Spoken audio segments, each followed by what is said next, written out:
कभी कभी हमें लगता है कि खुश रहने के लिए ज़िंदगी में कुछ नया जोड़ना पड़ेगा। नई चीज़ें खरीदो, कहीं घूमने जाओ, अपने लिए कुछ करो, कोई नई आदत बनाओ। लेकिन मेरी समझ में एक बात थोड़ी देर से आई।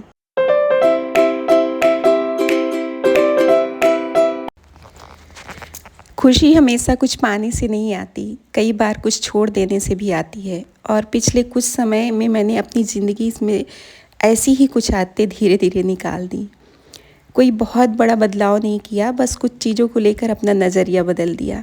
यहाँ पर बेटी स्कूल से आ गई थी, उसको मैं खाना दे रही थी और सच कहूँ तो ज़िंदगी पहले से थोड़ी हल्की लगने लगी है। तो आज मैं आपको वही 10 आदतें बताने वाली हूँ जिन्हें मैंने छोड़ दिया है।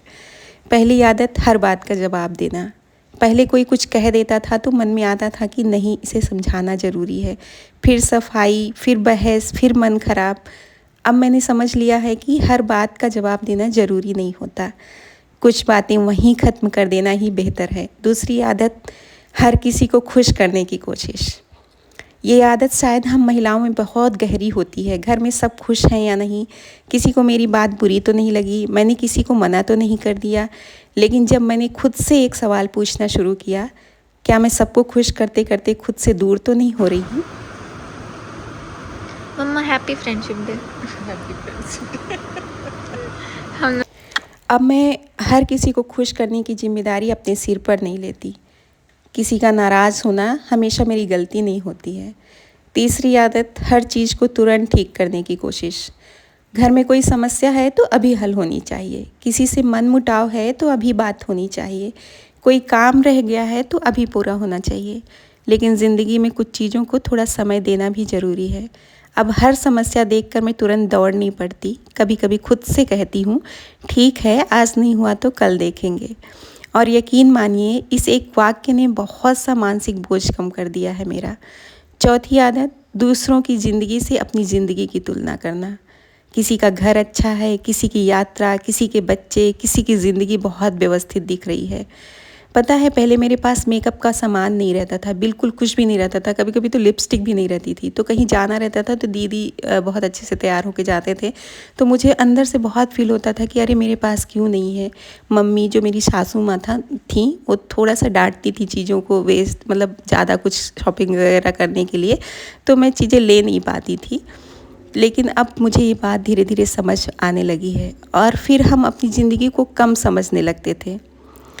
अब मैंने तुलना को थोड़ा सा विराम दे दिया है, क्योंकि सोशल मीडिया पर किसी की ज़िंदगी का अच्छा हिस्सा देखकर अपनी पूरी ज़िंदगी को ख़राब समझ लेना, ये अपने साथ बहुत नाइंसाफ़ी है। पांचवी आदत, हर बात को दिल पर लेना। हर बात मेरे बारे में नहीं होती। किसी का मूड ख़राब है तो ज़रूरी नहीं कि उसकी वजह मैं हूँ।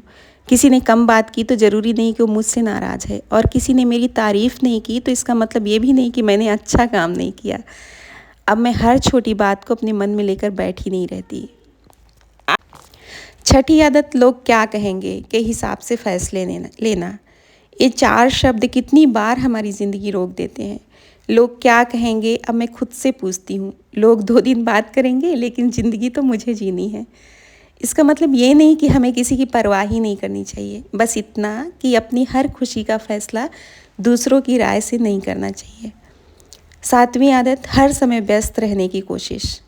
पहले खाली बैठना मुझे समय की बर्बादी लगता था। ये थोड़ा सा उल्टा है, आप लोग हंसोगे, लेकिन अब समझ आया कि हर समय कुछ करते रहना भी ज़रूरी नहीं। कभी चाय लेकर बैठ जाना, खिड़की से बाहर देख लेना, पुराना गाना सुन लेना या बस कुछ देर चुप रहना, ये भी ज़िंदगी का हिस्सा है। 8वीं आदत, अपने मन की बात दबा कर रखना। हर बार मजबूत बनने की कोशिश में हम अपनी भावनाओं को ही नज़रअंदाज कर देते हैं। अब अगर किसी बात से दुख होता है तो मैं खुद से ये नहीं कहती कि कुछ नहीं हुआ। मैं मानती हूँ कि हाँ, मुझे बुरा लगा, थोड़ा समय देती हूँ और फिर आगे बढ़ जाती हूँ।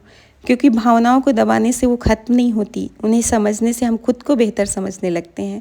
9वीं आदत, हर काम बिल्कुल परफेक्ट करने की कोशिश। घर हमेशा बिल्कुल साफ हो, खाना बिल्कुल सही बने, हर काम समय पर हो। लेकिन ज़िंदगी कोई परीक्षा नहीं है जिसमें हर चीज़ के पूरे नंबर चाहिए। कभी घर थोड़ा बिखरा रहेगा, कभी खाना साधारण बनेगा, कभी मेरा मूड काम करने का नहीं होगा, और अब मैं इसे असफलता नहीं मानती। 10वीं और शायद सबसे ज़रूरी आदत, अपने लिए समय निकालने पर अपराध बोध होना। पहले अगर मैं अपने लिए कुछ करती थी तो लगता था कि शायद मुझे कोई और काम करना चाहिए था। अब नहीं, अब मैं समझती हूँ कि अपने लिए थोड़ा समय निकालना स्वार्थ नहीं होता, क्योंकि जब मन शांत होता है तभी हम अपने आसपास के लोगों के लिए भी अच्छे से मौजूद रह पाते हैं। और शायद मेरी ज़िंदगी में सबसे बड़ा बदलाव यही आया। मैंने ज़िंदगी को हर दिन सुधारने की कोशिश थोड़ी कम कर दी है और उसे जीना थोड़ा ज़्यादा शुरू कर दिया है। अब भी परेशानियां हैं, अब भी कुछ दिन अच्छे नहीं होते, अब भी कभी कभी मन उलझ जाता है, लेकिन फ़र्क बस इतना है कि अब हर छोटी परेशानी को अपनी पूरी ज़िंदगी की परेशानी नहीं बना देती। और शायद सुकून का मतलब यही है, समस्याएं ख़त्म हो जाना नहीं, बल्कि हर समस्या के बीच खुद को संभालना सीख जाना। तो अगर आपकी ज़िंदगी में भी बहुत कुछ चल रहा है तो आज कोई नई आदत जोड़ने से पहले एक बार ये ज़रूर सोचिए, ऐसी कौन सी आदत है जिसे छोड़ दूं तो मेरी ज़िंदगी थोड़ी हल्की हो सकती है। हो सकता है आपकी खुशी किसी नई चीज़ में नहीं, किसी पुरानी आदत को छोड़ने में छिपी हो। यहाँ पर परफ्यूम ख़त्म हो गया था मेरा। मुझे आदत है सुबह रेडी होने की, मैंने बहुत सारे वीडियोस में बताया है आप लोगों को। तो मैं पूरा तैयार होने के बाद परफ्यूम भी यूज़ करती हूँ, और करना भी चाहिए, हर लेडी को करना चाहिए। अगर आप किसी से मिलते हैं, कोई अचानक से आ जाता है, आप उससे गले मिलते हैं, क्योंकि हम एनी टाइम किचन में रहते हैं, बहुत सारा टाइम हमारा किचन में बीतता है, तो थोड़ा सा परफ्यूम डिओ वगैरह ज़रूर यूज़ करना चाहिए लेडीज़ लोगों को। ये आपको भी कंफर्टेबल लगेगा कि अगर आप किसी से मिलते हैं तो, और बुरा सा फील नहीं होगा। तो ये ज़रूर आप ऐड करिए अपने सुबह की स्किन केयर रूटीन में। और ये दूसरे दिन की क्लिप है, मंगला गौरी का व्रत भी रहती हूँ मैं, तो यहाँ पर मेरी पूजा है। आप लोग भी दर्शन कर लीजिए। हम फिर मिलेंगे, तब तक के लिए नमस्कार।